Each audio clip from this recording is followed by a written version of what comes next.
Fala galerinha, hoje começando aqui um videozinho curto para comemorar esse dia tão especial, né, que é o dia 19 de abril. Alguém sabe me dizer o que se comemora no dia 19 de abril? Pra quem falou, dia do indígena, dia do índio, tá? De parabéns. É isso mesmo, pessoal. Dia 19 de abril é comemorado o dia do indígena, né? A gente costuma usar o termo indígena e não índio, por quê? Porque quando a gente fala índio, é como se todos os grupos indígenas falassem a mesma língua, como se todos os grupos indígenas tivessem a mesma cultura. E nós sabemos que não, né? Que eles têm, alguns grupos têm linguagens diferentes, têm cultura diferente, então por isso que a gente tem que usar o termo indígena, né? E voltando um pouquinho aqui para vocês, os indígenas foram os primeiros, olha que legal, os primeiros moradores aqui do nosso país, né? Eles foram os primeiros e o Brasil já existia história antes dos europeus aqui chegarem em 1500, tá? Esses grupos indígenas, eles viviam aqui em 5 a 8 milhões de indígenas. Gente, é muita gente, tá? De 5 a 8 milhões. Hoje em dia, a gente tem mais ou menos uns 817 mil atualmente.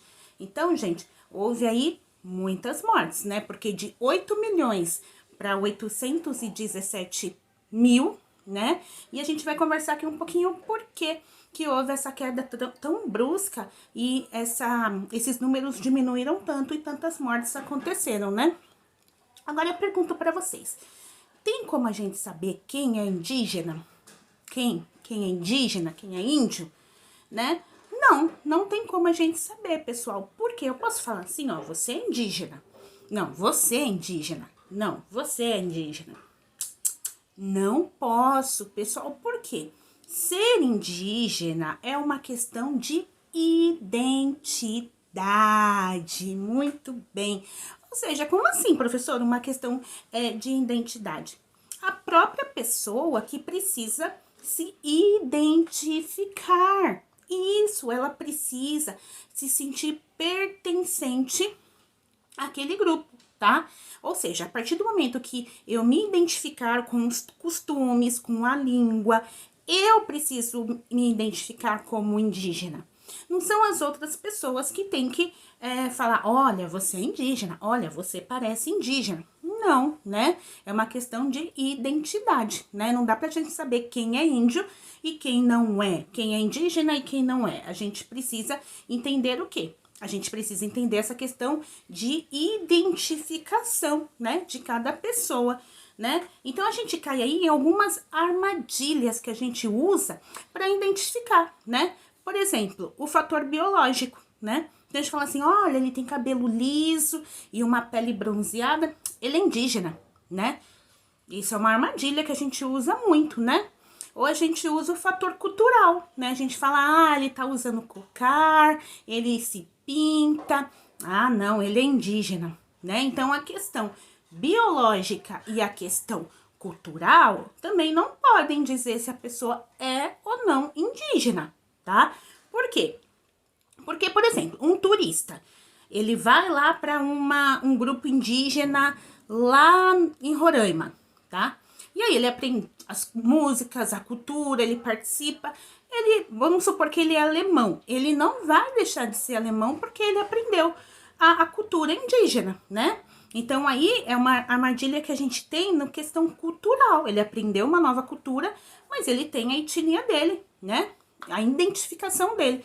Então, ele não vai se tornar indígena porque ele está aprendendo uma nova cultura, não é verdade? Então, é a pessoa que se define indígena, tá? Assim como a pessoa que se define branca ou a pessoa que se define negra. Eu não posso definir, nós não podemos definir, olha, você é indígena. Você não é indígena, mas a pessoa que precisa se sentir pertencente, tá? Ela precisa ter esse sentimento de pertencer, né? Através da memória, de tudo que faz parte ali culturalmente, né? Se você se sentir pertencente àquele grupo, né? Então, agora a gente vai falar um pouquinho, a gente já falou da questão de identidade, né? Que a própria pessoa que precisa se identificar e dizer se ela é ou não indígena, não é verdade?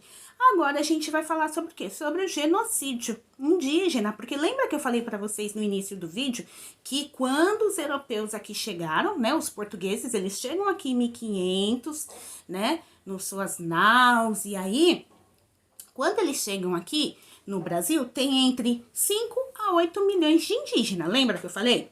Beleza. E aí depois eu falei o que aconteceu? Esses números diminuíram, foi para quanto? Mais ou menos 817 mil indígenas somente. Por que será que isso aconteceu? Bom, primeira coisa, a gente não pode, pessoal, julgar os povos do passado, tá bom? Ah, os europeus, eles foram assassinos porque eles mataram milhões de indígenas.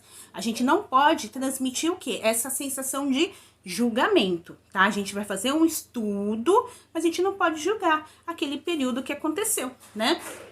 Então, as mortes, pessoal, desses indígenas aconteceram de diversas maneiras, né? Através de armas, através também de doenças. Professora, como assim? Através de doenças? Sim, muitos indígenas morreram, pessoal, por causa de doenças, tá? Então, por exemplo, os europeus que aqui vieram, eles acabaram transmitindo, quando eles tinham contato com esses indígenas, algumas doenças para os indígenas, e essas doenças, como eles não tinham vacina naquela época, né, para tomar, para se proteger, o que acontecia? Esses indígenas acabavam ficando doentes, porque eles desconheciam essas doenças até então, e eles acabavam morrendo. Isso acontecia, gente, com grande parte da população indígena, tá? Então, por exemplo, se a gente trazer hoje para os nossos dias de hoje, se a gente sair daqui e for lá em Roraima, por exemplo, numa tribo indígena, existe sim a possibilidade da gente transmitir uma doença, né, para as pessoas, para os moradores, para os grupos indígenas que ali moram. E assim como eles podem transmitir também para nós, tá? Só que a política de concentração de pessoas que existiu no nosso país, lembra dos aldeamentos que eu falei para vocês, que os padres jesuítas e os colonos, eles aldeavam alguns índios, colocavam eles, né, em alguns aldeamentos, só que esses aldeamentos, eles acabam para aprender, né, trabalhar e aprender a ler, escrever e a religião católica, né, esses aldeamentos ficavam muitas pessoas juntos, né? E o que acontecia? Se um estava doente, um passava para o outro. E isso gerou o quê? Epidemias, né? E epidemias de várias doenças que eles acabavam contraindo. Que doenças, professora? Varíola, catapora, tífano, entre outras, tá bom? Então, gente, a gente aprendeu que muitos grupos indígenas morreram por causa de doenças, né? Também morreram por causa de guerras entre armas. E existia também uma tática, né, que os portugueses faziam, que era o quê? Colocando um grupo contra o outro. Então, eles acabavam entrando em conflito, né? Eles acabam entrando em conflito e gerava o quê? Mortes, né? Acabava gerando muitas mortes, muitos grupos indígenas acabavam morrendo, né? E depois da guerra sempre vem o quê? Fome, né? Vem a fome, né? Então, depois que acabava a guerra, os conflitos, muitos grupos indígenas acabavam morrendo de fome, tá bom? Então, a gente aprendeu que muitos indígenas, esse genocídio, ele aconteceu devido a doenças, né? Também aconteceu por causa de mortes com armas. A gente viu também, por quê? Porque os portugueses acabavam colocando grupos indígenas um contra o outro, né? E também por uma outra situação, tá? Pela guerra justa. Professora, o que era a guerra justa? A guerra justa, pessoal, é quando o indígena, ele era considerado hostil, porque ele não aceitava trabalhar para o português, para o europeu, né? Então ele fugia, então, porque ele não aceitava aquele tipo de trabalho, aquele tipo de tratamento. Então, o português falava, olha, esse indígena aí, esses grupos aí são hostis. Então, eles acabavam entrando em guerra com esses grupos. E muitos morriam também, né? Era chamada guerra justa, tá? E muitos indígenas, além das... olha o tanto de informações, né? Que a gente teve. Por que que esses números de 8 milhões caíram para 817 mil, né? Ou seja, houve aí um genocídio, né, de grupos indígenas dentro do nosso país. A gente só não pode esquecer que ainda hoje os indígenas são muito desrespeitados, né? Não eram só os grupos do passado que acontecia essas mortes. Se a gente parar para pensar hoje, a gente ainda tem muito a refletir e muito a se fazer por esses primeiros moradores aqui do nosso país, não é verdade? Então, a gente viu que muitos indígenas morriam por causa de doenças transmitidas pelos europeus, porque eles não tinham ainda remédio, eles desconheciam aquelas doenças, eles não tinham conhecimento ainda, a vacina, né? Muitos morriam por armas, tinha também a guerra justa, que era contra os indígenas que eram considerados hostis, que eram aqueles indígenas que não aceitavam, trabalhar para o europeu, né? Então eles fugiam, acabavam ali morrendo de fome, né? Eles eram caçados também, né? E muitos indígenas, desacreditados com toda aquela desolação, todo aquele sofrimento que eles estavam passando, o que eles faziam? Eles comiam terra, tá? Então, gente, eles comiam terra e vocês sabem que se a gente comer uma quantidade grande de terra, a gente pode entrar em óbito, né? Falecer. Então, eles comiam isso, ficavam muito mal, muitos vinham até a óbito, a falecer, né? Então, era uma maneira de reivindicar, uma maneira de não querer fazer mais parte de toda aquela dor, de todo aquele sofrimento que eles estavam vivendo ali, né? Agora, se a gente parar para pensar, né, no encontro dessas duas culturas, da cultura europeia dos portugueses com a cultura indígena, né, que aqui vivia, duas culturas totalmente diferentes, né? Dois povos que tinham culturas totalmente diferentes. Então, a primeira pergunta, provavelmente que foi feita, quem são, né? Tanto os portugueses, né? Quem são aqueles, né? E os indígenas, quem são? Por quê? Maneiras de se vestir diferente, deuses diferentes, né? Só que o europeu, ele não quis conhecer, né, os povos indígenas, né, entender o pensamento, né? Ele não quis perguntar. Ele já falou, olha, são índios. Já colocou todos como indígenas, né? Colocou todos como indígena e simplesmente utilizou as mesmas técnicas para todos, né? Então houve aí um estranhamento, né, de cultura, né, um estranhamento, porque o europeu já vinha com o seu etnocentrismo. Essa palavra é muito importante. Etnocentrismo. Professora, o que é o etnocentrismo? É você acreditar que a sua cultura, né, ela é superior a todas as culturas, né? Que a sua cultura é como se fosse em um trem, né? O trem não tem vários vagões? É como se a sua cultura fosse o primeiro vagão, o carro-chefe. E aí todos os outros vagões têm que correr para tentar alcançar a sua cultura, né? Isso é o etnocentrismo. E a gente levando lá para a Europa, a gente ainda vai falar do eurocentrismo, né? Então o europeu, ele chega aqui com o seu eurocentrismo, que é acreditar que a cultura europeia é superior a todas as outras culturas. Então, por isso que eles acabam não perguntando quem são eles. Eles não querem entender a cultura indígena, né? Então, eles acabam colocando ali que os indígenas são primitivos, né? Então, o eurocentrismo, ele acaba colocando o quê? Que tudo que for diferente a ele é estranho, né? E que a Europa é um modelo a ser seguido, né? Então, que esses grupos, eles estavam ali no grau primitivo, mas eles poderiam evoluir até chegar ao modo europeu. E isso é um pensamento, pessoal, eurocêntrico, né?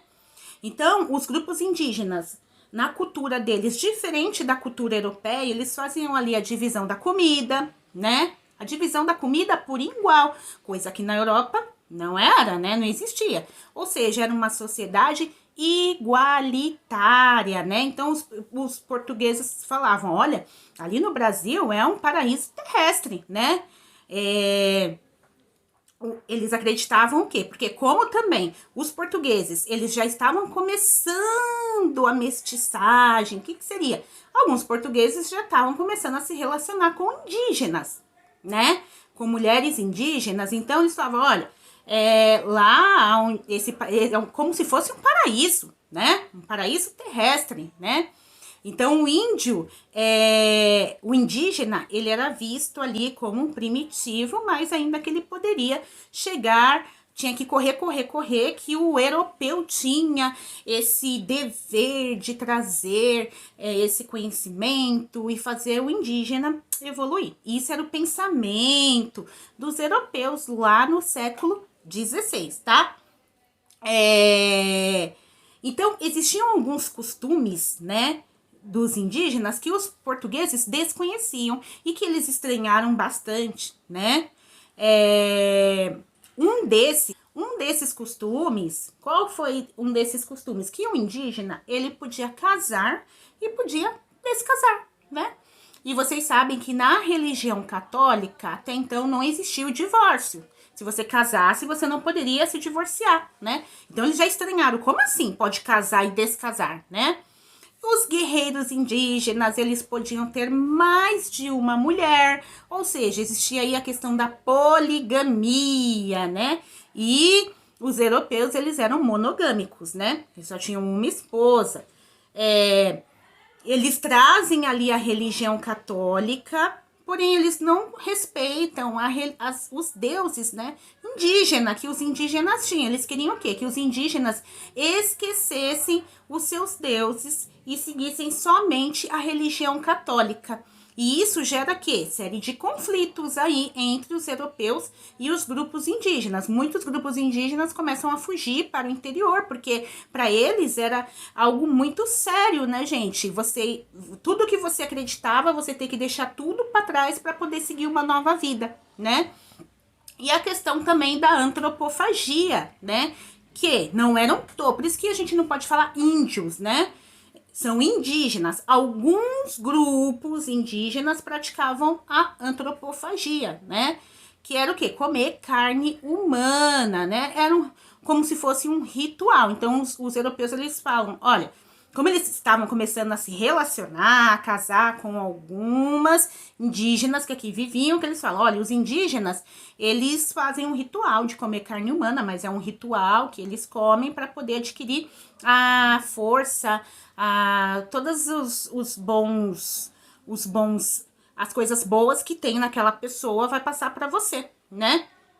Então, todas essas questões acabam tendo um estranhamento tanto da cultura europeia quanto da cultura indígena, tá? Então, esse pensamento pessoal do indígena do século XVI, 1500 até 1600, é aquela questão mesmo de muito eurocentrismo que existiu, que o europeu trouxe, né, da Europa, e esse pensamento, né, não houve um respeito à cultura indígena. Mas se a gente parar para pensar, atualmente, hoje, nos nossos dias de hoje, a gente ainda também tem que refletir. Então, quando eu comecei falando lá no vídeo para vocês que a gente não podia julgar os grupos do passado, é porque hoje a gente ainda tem muito com esses grupos, né, que eles acabam tendo que lutar por suas terras, muitos são mortos, né? Não existe um respeito a toda essa cultura, né? Muitos estão estereotipados. Então, por exemplo, se você encontra um indígena na padaria de boné, de calça, fala, ele não é mais indígena, porque, ó, ele já tá usando as mesmas coisas que eu, sendo que isso não é, né? Como eu falei para vocês, isto é uma questão de identidade, né? De pertencimento. Não é porque você não está de cocar, não estar de tanga, que você vai deixar de ser indígena, né? Não é assim que funciona. É uma questão de sentimento de pertencimento. Então, esse dia 19 de abril é muito importante para a gente refletir, para a gente pensar, para a gente comemorar também. Mas é uma maneira ainda mais a gente lutar pelos direitos dos indígenas, que foram, sim, os primeiros habitantes do Brasil, que quando os portugueses chegaram aqui nas suas naus, nos seus barquinhos, eles já estavam aqui, tá bom? Então é isso, galera. Agora eu vou passar uma atividade para vocês. Como que vai ser essa atividade, professora? Eu vou pedir para vocês fazerem um desenho representando o dia 19 de abril, tá?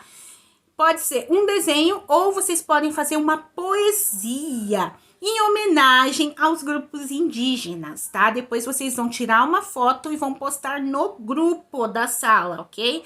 Então, quem for bom no desenho, pode fazer um desenho. Quem for bom na poesia, na escrita, pode fazer uma poesia. Mas tem que ser em homenagem aos indígenas, tá bom? Um desenho bem bonito, uma poesia bem legal para homenagear esse grupo que foi tão importante e ainda é tão importante dentro da nossa sociedade. A gente não pode esquecer isso, tá bom? Fica aguardando as fotos de vocês, tá bom? Beijos para vocês, até a próxima!